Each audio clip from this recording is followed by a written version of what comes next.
नमस्कार, आप देख रहे हैं द बिहार टॉप। मैं हूं आदेशपुरी। बीपीएससी TRE 3 शिक्षक बहाली में आपको बता दें पेपर लीक हुआ और पेपर लीक की जांच EOU के द्वारा की जा रही है। 270 लोग हजारीबाग से पकड़े गए थे और आपको बता दें कि कल जो है 5 लोगों को EOU ने उज्जैन से गिरफ्तार किया है और इनकी भूमिका जो है पेपर लीक में बहुत बड़ी है।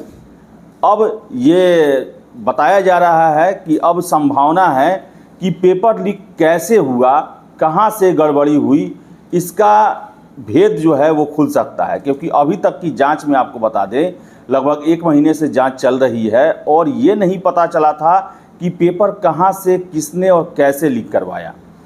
आपको बता दें जो खबरें निकल के आ रही है इसके मुताबिक जो आज समाचार पत्रों में दिया गया है कि बीपीएससी शिक्षक भर्ती के तीसरे चरण की परीक्षा के पेपर लीक के मामले में 5 मुख्य आरोपियों को मध्य प्रदेश के उज्जैन से गिरफ्तार किया गया है। इनमें से 1 लड़की और 4 लड़के हैं। उन्हें वहां की स्थानीय पुलिस की मदद से EOU की विशेष टीम ने गिरफ्तार किया। शनिवार की सुबह इन सभी को उज्जैन स्थित एक होटल से गिरफ्तार किया गया है, जहां ये लोग फर्जी नाम पता पर रह रहे थे। इन 5 अभियुक्तों को गिरफ्तारी के बाद वहां की स्थानीय अदालत में पेश किया गया और इसके बाद ट्रांजिट रिमांड पर इन सभी को पटना लाया जा रहा है। आज यानी कि रविवार को दोपहर तक पटना पहुंचने की इनकी संभावना जताई जा रही है। सोमवार को यानी कि 22 अप्रैल को कल इन सभी को पटना कोर्ट में पेश किया जाएगा। ये सभी बिहार के अलग अलग जिलों के रहने वाले हैं। सुरक्षा कारणों से जांच एजेंसी ने इनकी पहचान फिलहाल उजागर नहीं की है। यहां पहुंचने के बाद इनके बारे में विस्तृत जानकारी दी जाएगी। प्राप्त सूचना के अनुसार ये 5 अभियुक्त इस पेपर लीक कांड के मुख्य अभियुक्तों की फेयरलिस्ट में शामिल हैं। आपको बता गए पकड़े गए आरोपियों से पूछताछ में प्रश्न पत्र कहां से और कैसे किसकी मदद से लीक हुआ इसकी पूरी जानकारी सामने आ सकती है। पेपर लीक कांड के इन मुख्य अभियुक्तों से सघन पूछताछ में कई अन्य महत्वपूर्ण बातों की जानकारी भी मिलेगी। बताया जा रहा है कि पेपर लीक होने के बाद ये सभी अभियुक्त महाकाल का दर्शन करने उज्जैन भाग गए थे और वहां अपनी पहचान बदलकर वहां रहने लगे थे। लेकिन जांच में सुराग मिलने पर EOU की टीम ने वहां पहुंचकर पूरे ऑपरेशन को अंजाम दिया और 1 लड़की समेत 4 युवक पकड़े गए हैं और इनकी महत्वपूर्ण भूमिका हो सकती है भूमिका है पेपर लीक में। आपको बता दें कि एक प्रश्न हमेशा उठ रहा था कि बिहार में पेपर लीक होते हैं और जांच 10-15 दिनों तक चलता है और एक लिमिट के बाद पहुंचने के बाद जांच जो है वो बंद हो जाता है, उसके बाद कुछ नहीं होता।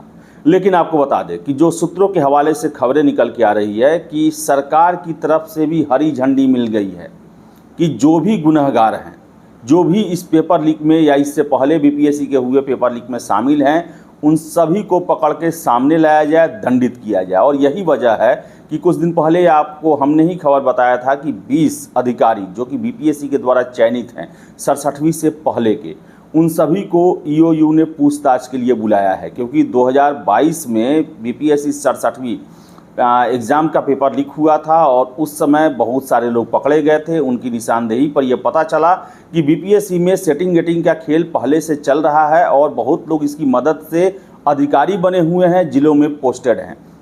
तो 20 लोग को बुलाया गया है और वही देखें आप लगभग 15-20 दिनों से EOU TRE 3 जांच में कोई भी लीड नहीं मिल रहा था, कोई भी जानकारी नहीं मिल रही थी। लेकिन एकाएक से 5 लोगों को उज्जैन से पकड़ के लाया गया है और इनसे पूछताछ होगी और पूछताछ में हो सकता है कि इनमें ही कोई सरगना हो या ये भी हो सकता है कि इनके द्वारा ये बताया जाए कि किसके निर्देशन में ये पूरा षड्यंत्र रचा गया और पेपर लीक का खेल किया गया।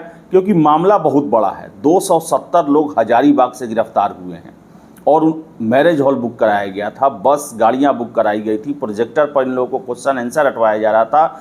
कहने का मतलब है कि ये लोग श्योर थे कि इनके पास क्वेश्चन आएगा, तब भी इतना बड़ा आयोजन पहले से किया गया था।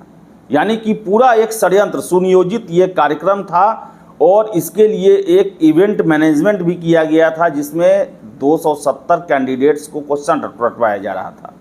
तो ये जो है एक बहुत बड़े षड्यंत्र की तरफ इशारा कर रहा है और 5 लोग पकड़े गए हैं। हो सकता है कि इनमें से ही मुख्य सरगना हो या हो सकता है कि इनसे पूछताछ के क्रम में ये पता चले कि इस खेल में कौन कौन लोग शामिल हैं, जो सफ़ेदपोश बने हुए हैं, जो समाज और दुनिया की नज़र में बड़े ही आदर्श बने हुए हैं, बड़े ओहदे पर हैं, बड़ा सम्मान वाले पद पे हैं, या फिर सम्मान प्राप्त करने वाले व्यक्ति के रूप में उनकी पहचान होती है।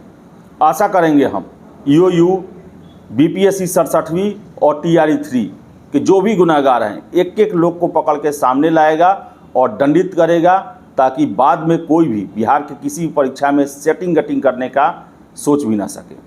तो फिलहाल इस वीडियो में इतना ही। वीडियो पसंद आए लाइक शेयर करें, हमारे चैनल द बिहार टॉप को सब्सक्राइब जरूर कर लें। धन्यवाद।